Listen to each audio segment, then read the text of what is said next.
friend, Brother William Moss from the NAACP in Central Islip, who I speak to often. Now, I mentioned that. I see some people here from Brookhaven, Ms. Aziz, and others who, as an attorney, obviously, a lot of what we do, there is some intersection between different areas of the law and different areas of life. Three issues that I'm very involved in are housing, criminal law, and family law. Now, Amistad Black Bar, just to give you just a quick summation of Amistad itself. It's an organization that was founded back in 1996. We founded it in large part because I was standing in court one day and realized that there were no people that looked like me that were either on the bench or that were walking around. And I found one or two or three of them, and I said, you know, perhaps there should be some kind of organization. And I had been very involved in politics before, and I realized that, like anything else, there's strength in numbers. And I felt at that time, from other people that I spoke to, that clearly the court should reflect us because we are tax-paying members of the community.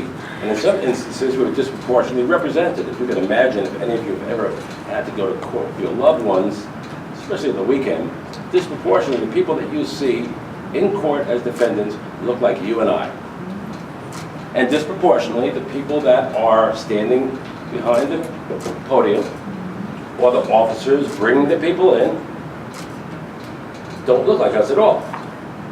Now, through that entire process, from the time of an arrest to the time that you are before a judge, there are decisions that are being made that affect your life.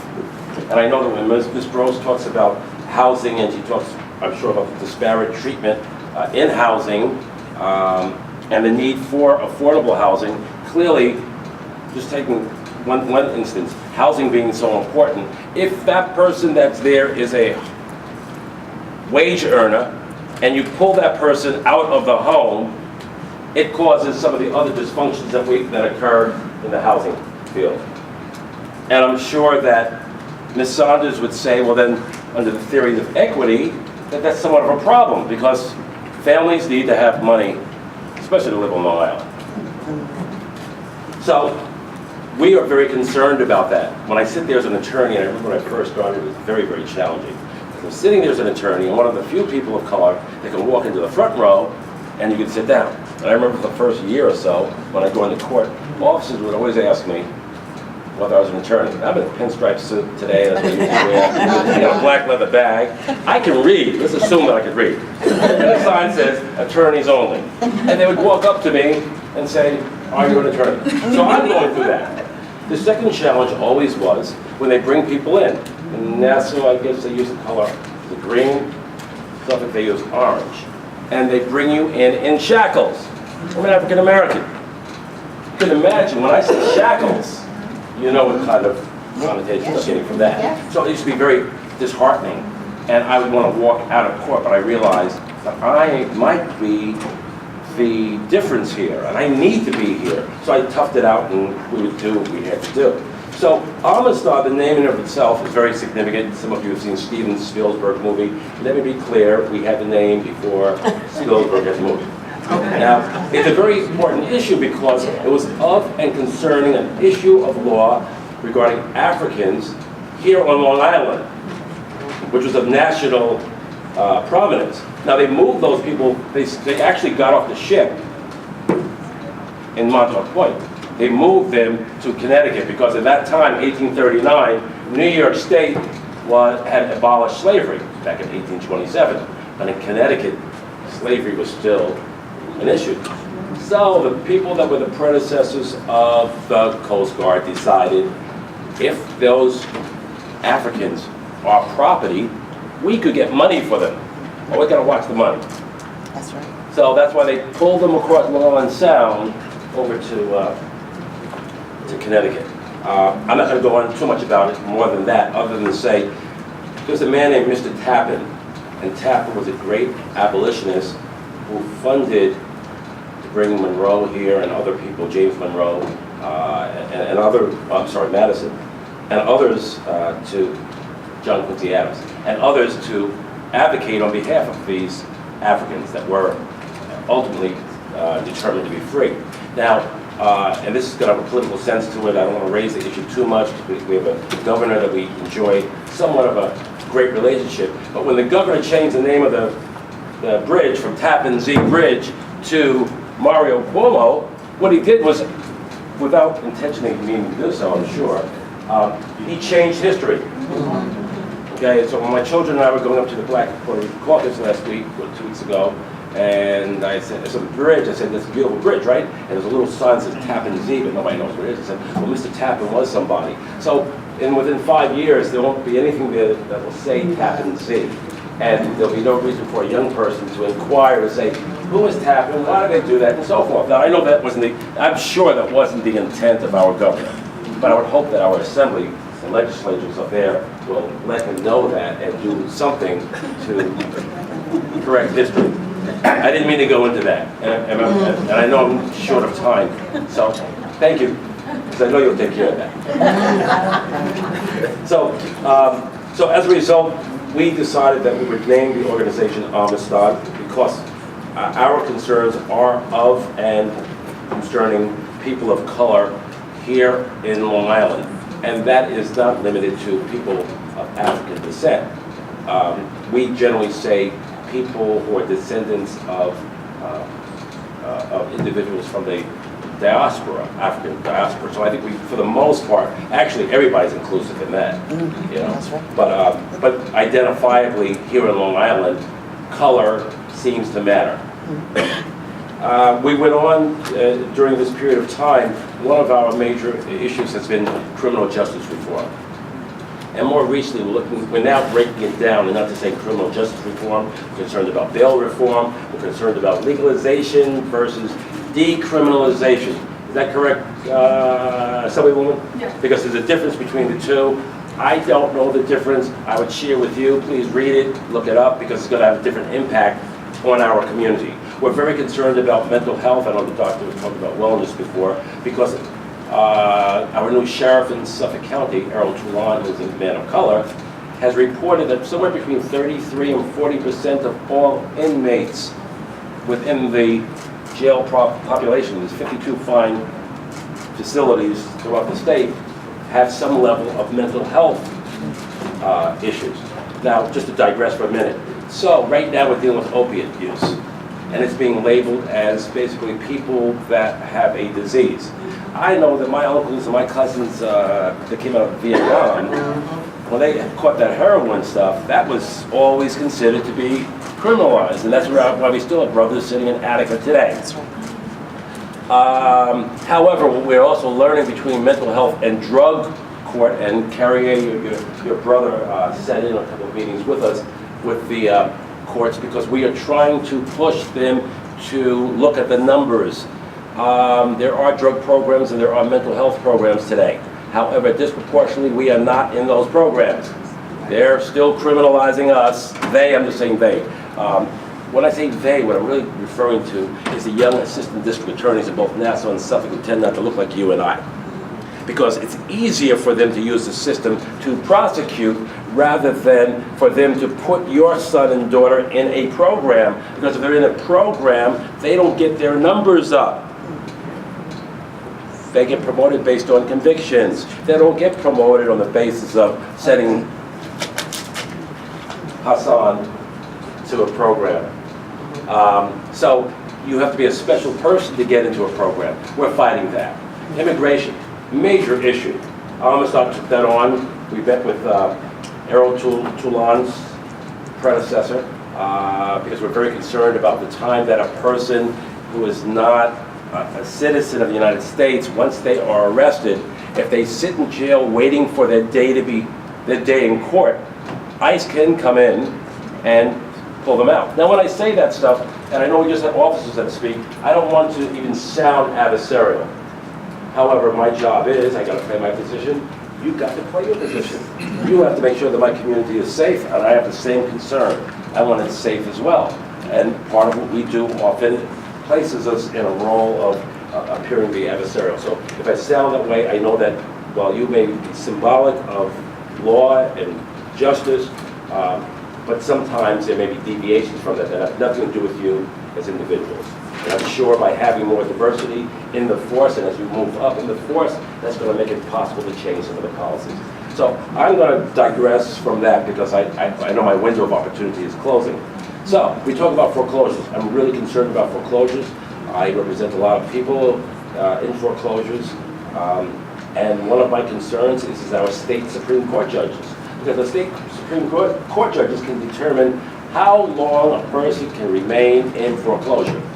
If you move the family out in many instances, they'll have nowhere to go. And when that occurs, people split up their families. So I need to have some state Supreme Court judges who at least recognize that. And then we get the big bank over there, and you got little mama who's run out of money because maybe daddy's in jail, or perhaps he's died, or he's not there, and she's working 2 jobs, she's got kids going to school and working, and she can't make ends meet. And they will not give her a modification. It happens all the time. And I've got to go before a state Supreme Court judge and convince him or her that they just need more time. So that's one of my great concerns. Another great concern is family law. I practice the family law courts, and I see often that disproportionately brown children are placed in adoption. Apparently, I didn't know this, but historically, years ago, that was a major problem in our communities, whereby many people, if their mother and father, Louis Armstrong, had some kind of issue with this, and they took him from his parents and put him in a home. And many, many other people have gone through that. So we are very concerned that we have people who sit on the bench who look like us, but it's not about just looking like us, who understand the experience, who understand the journeys that we've gone through. And too often, our law of the American jurisprudence is very much a European concept, which doesn't take into consideration other people and other cultures. Another experience. I'm sorry? Another experience. So the only way we change that, we think, it's not about putting on light brown or dark brown people, it's about putting on people who understand us. Because sometimes you can put us on these committees and we become judges and we get a blind eye because we get into personal ambition versus what's the best interest of the community. I'm saying that, somebody's going to tell somebody that, and there's going to be some judges out there who aren't going to like that, but I told them already, so it doesn't really matter. But I'm just trying to keep it real with you. So we are very concerned about that. To that end, and I think our major goal in Amistad has been to see more people of color throughout the legal process, as police officers, as clerks and analysts in the back, as judges, as attorneys, at legal aid, and as district attorneys. And just so you know, you have approximately 200 district attorneys in Suffolk and 200 district attorneys in Nassau. And I bet you less than 10%, maybe less than 5% look like you or I. That's a problem. That's a big problem. Major problem. Because they're making the decision what goes on with your child. And so many decisions, we see it all the time. Or even though the law is black and white, it's because I know the district attorney, or because I know the district attorney's father, or maybe the DA went to school with my kid. So we know that there's a certain level of it almost being incestual. I'm not going to take any more time. I greatly appreciate your time. I will say this, we have pro bono forums going on throughout Nassau and Suffolk. I'll be glad to give anybody my card, your organization you'd like us to come and speak to, will do so. And I defer my time to the DA.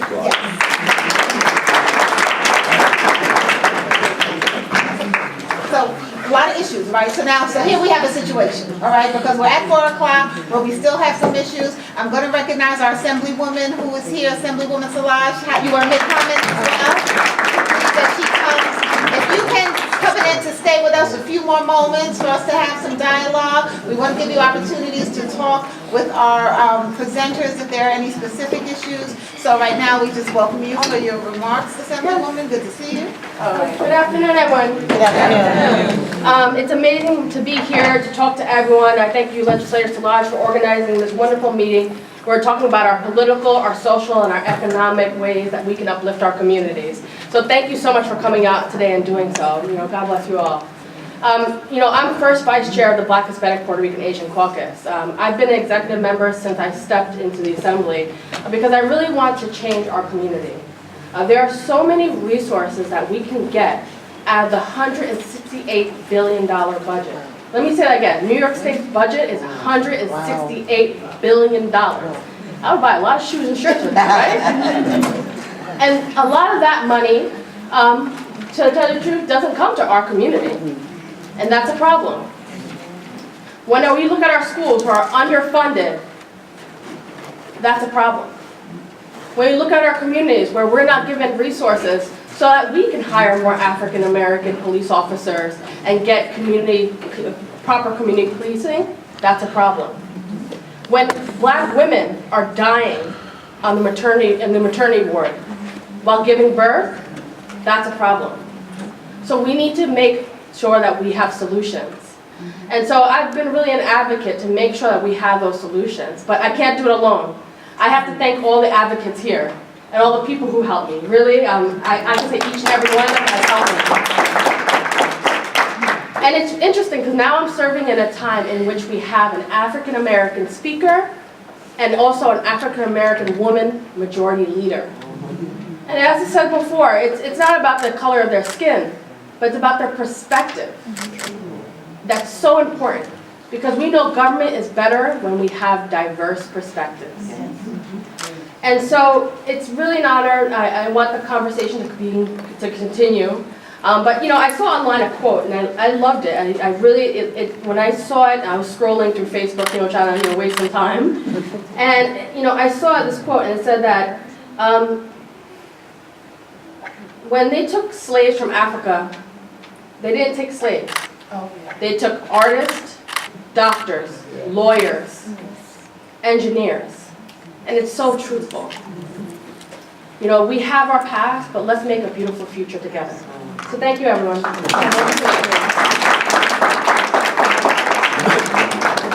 so those are some great strategies when we think about the things that we have to do.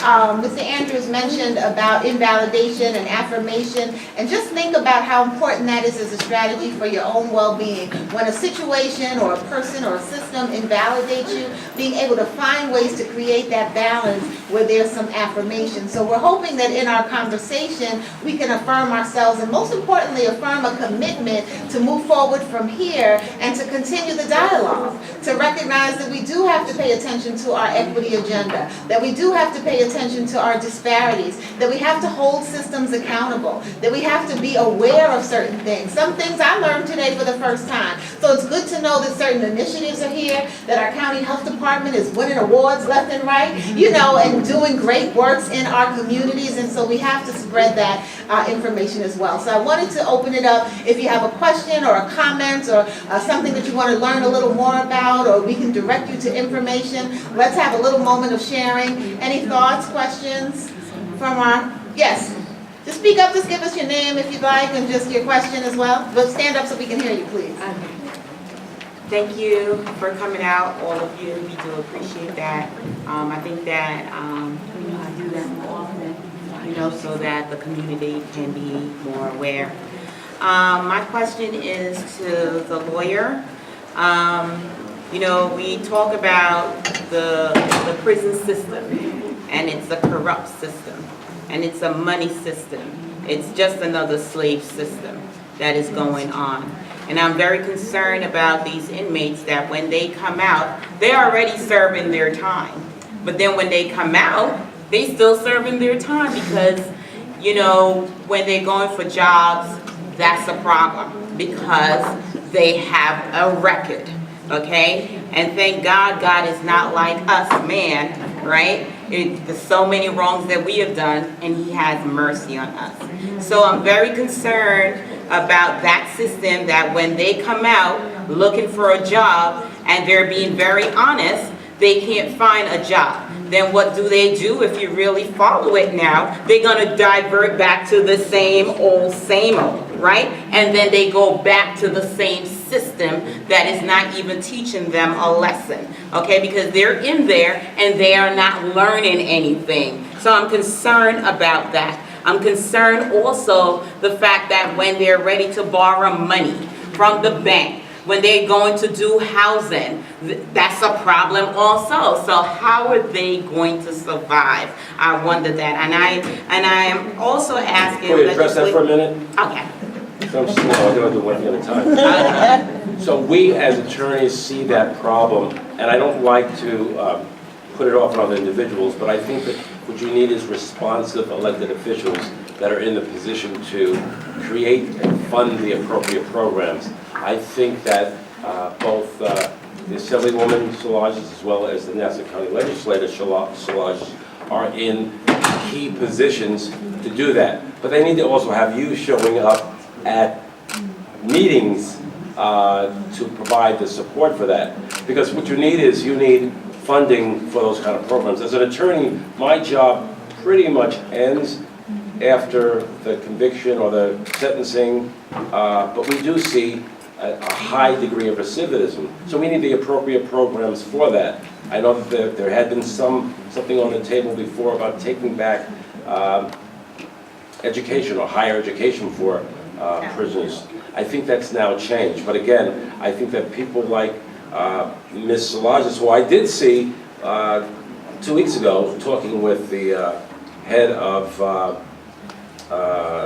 the committee dealing with prisoners and criminal law in the Assembly, so I know she has access to it, and that person I believe is of color. I think Ms. Montgomery, right? Yeah. Right, I know that you have direct access to it. Yes.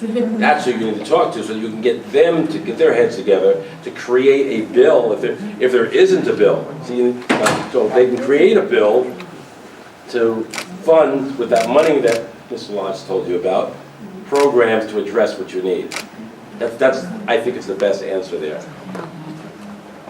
And we also need to be aware of certain legislative initiatives, in terms of New York State and Ban the Box, as an initiative where we are looking at that line on your employment applications where it asks about your criminal history. So there have been some initiatives to really think about how do we move that policy agenda forward so that that's no longer on applications. So a Ban the Box type of initiative and trying to see how we can follow that through legislation can be a strategy to bring about a level of economic equity in some of our communities as well. Any other questions or any comments to something that may have been asked? Yes. Good evening. This is very informative. I have a question in regards to the legislation that was passed by, or the bill that was passed by Trump with the step-down reform. Through the federal government, each state is going to be responsible for prison reform. Do you know who's going to be doing that for New York? And if there is a committee, is there going to be equitability all throughout New York State? What I can tell you is I happen to sit on the board of the National Bar Association. That's all the African-American lawyers all over the country. We were at the Congressional Black Caucus in September. There was some discussion about that. There are advocates on both sides of it. How it appears is not how it may really be. I don't know. I can assure you that I'm going to a conference, a follow-up conference next week in Dallas. I will have that information. I will make that information available to Mr. Solages. And I think that's what we need to do. We need to, as a family, we need to use our hookups, and you ask me a question, I'm going to get it to him and move on. Because right now it's still in the early stages of it. Its application has not really been realized. Okay? Thank you. I'd also like to recognize Dexter Hedgepeth with the Office of Minority Affairs in Nassau County. Thank you for coming. Thank you. And one thing that was mentioned earlier, we had talked about at a State of Black Long Island Equity Council meeting. So, many of our nonprofit organizations or membership-based organizations have scholarship funds, right? I'm the president of the Nassau Suffolk Association of Black Social Workers, and we have our Black lawyers and educators and our fraternities and sororities. I'm a member of Delta Sigma Theta sorority. One of my sorors who's on the Social Action Committee who chairs it was just here. We have scholarship funds, 100 Black women, 100 Black men, all these organizations, but scholarship funds specifically for college students. And it wasn't until we were in a meeting and heard some information about Suffolk County Police Department's exam, which is April 3rd for filing and June 15th to take the exam, and then it just kind of clicked to me, wait a second, we should have some of our scholarship money go toward civil service exams. But it's not until we know and you hear the data and you get a sense of what some of these issues are and the challenges, if we can't get people to the test because of some financial hindrances, then maybe everyone's not going to go to college. Let's realize that, right? We talked about inequities and structural inequalities in our schools and in other areas, and some people trying to figure out how to move people through civil service exams. There was a civil service exam today for Nassau County security guards. I heard over 300 people were there, and I wonder who wasn't there because they didn't pay the $50 or couldn't get the $50. So we have to really think about how to structure responses through organizations, through communities. I want some barbershops to pass the hat. I want some beauty parlors to, take up a collection. It's like that scene in Barbershop where they said Johnny was trying to go to school and they're trying to get him some sneakers. Do you remember that scene? Where they were actually going to the community to solve its problems. That's how we get to community well-being. It's not just for our elected officials, even though we thank them for their work and their service, or community leaders or religious leaders or houses of worship. It's really for us to think about how do we grapple with some of these problems and structure our own solutions. Right. So the Association of Black Social Workers with the Urban League, we're going to work this out. We're going to get some scholarship money. We're going to challenge other organizations to think differently about just a portion of their scholarship funds. It doesn't have to be everybody. It doesn't say move it completely to the agenda of funding civil service exams, but we want to widen the net. And that's our responsibility when we think about well-being. How do we widen the net once we know that these issues are kind of choking us?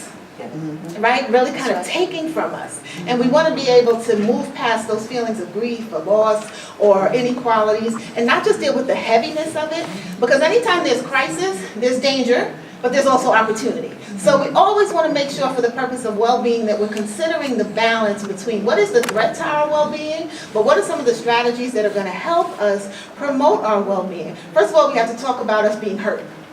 A lot of times we don't like to acknowledge that, whether it's personal or even just societal. There's some disappointing things that we saw in our presentations today, that we realize disparities are disappointments. And so how do we now recognize that, but then move forward to solutions? So it's so exciting to think about the possibility of community coming together to solve some of its own issues, to be self-determined, but to work in collaboration. All these different people, all these different systems that are represented here today, really being able to forge ahead and move this equity agenda in a way that makes good sense and keeps us honest to the call that we all move forward with regard to service. Okay, little soapbox, but I was supposed to take some time, but my time was kind of with facilitating, so those are really some of the things that were on my heart to share. Any other thoughts?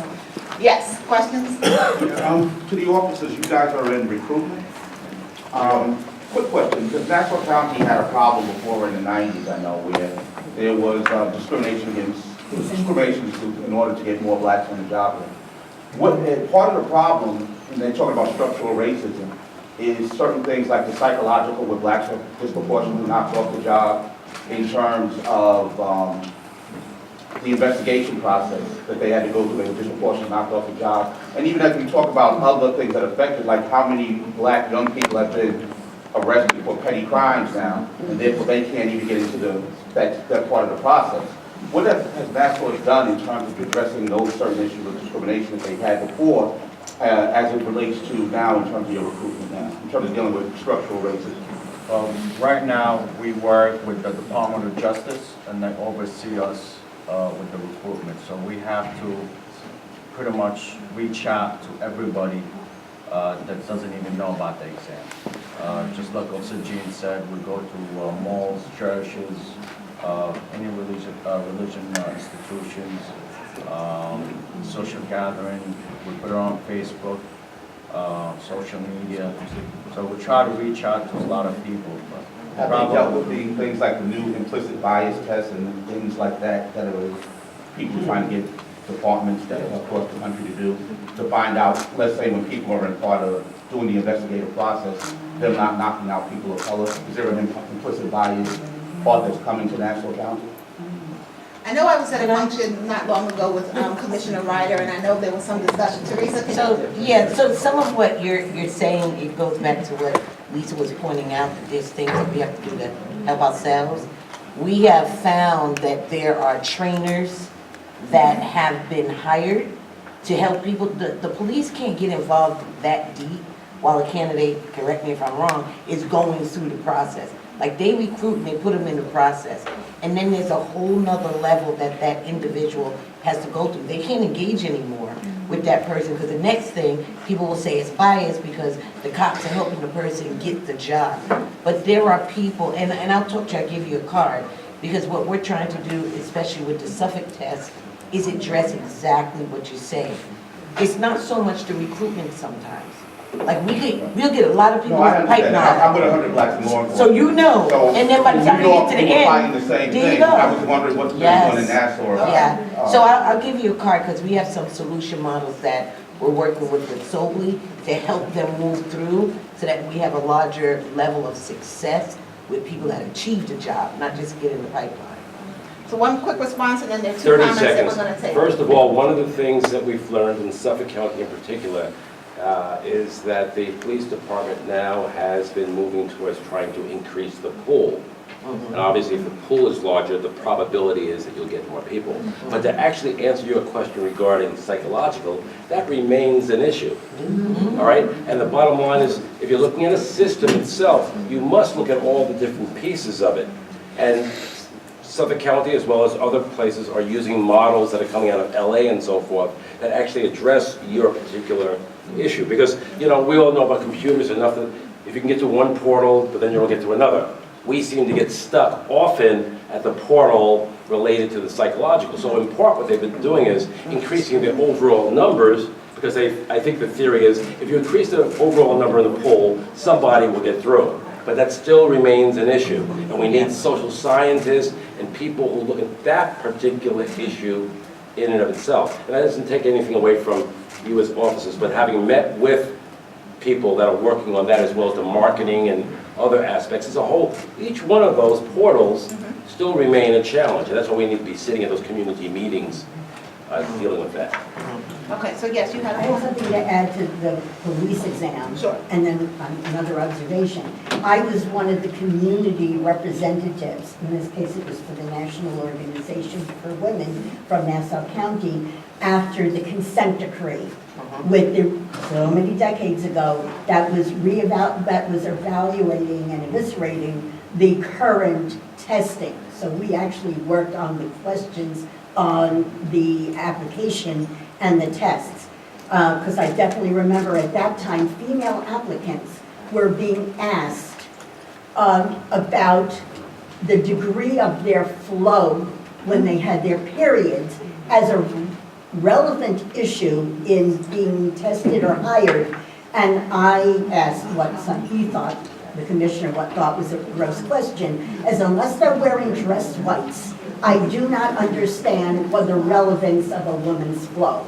Anyway, we moved on, so that a lot of work went into it that was deliberate bias, it wasn't even implicit bias against people of color and women. So a lot of work and some things have changed, but I did have an observation. Okay, Also very from the quickly. discussion, Okay, all right, quick one, so wait, all right. is without transportation, no one can get to the civil service exam. Without reliable mass transportation, you can't get healthcare, you can't go on a job interview.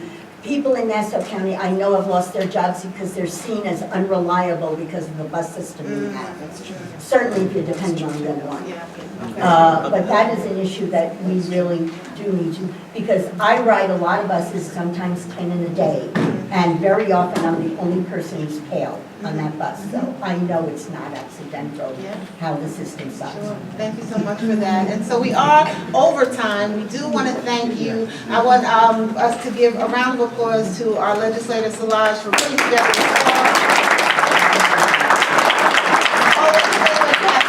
support, but when your family member is Assemblywoman, you want to be thankful for that support as well. So thank you, Assemblywoman, for supporting your brother in this work, working collaboratively on so many different initiatives.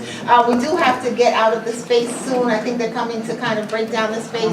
So just a quick moment, let me give a quick flyer announcement that Elaine Gross has flyers for an upcoming education forum, culturally responsive and sustaining educational forum that's going to be held in Malloy College, presented by the Erase Racism Student Task force, the links of Long Island, and so it's open to community members to come. There's registration information. You can see myself or Ms. Gross for that flyer and other information. We'll also get it to the legislator's office, and if you wouldn't mind forwarding that out as well. All right? Yes. Just lastly, thank you everyone.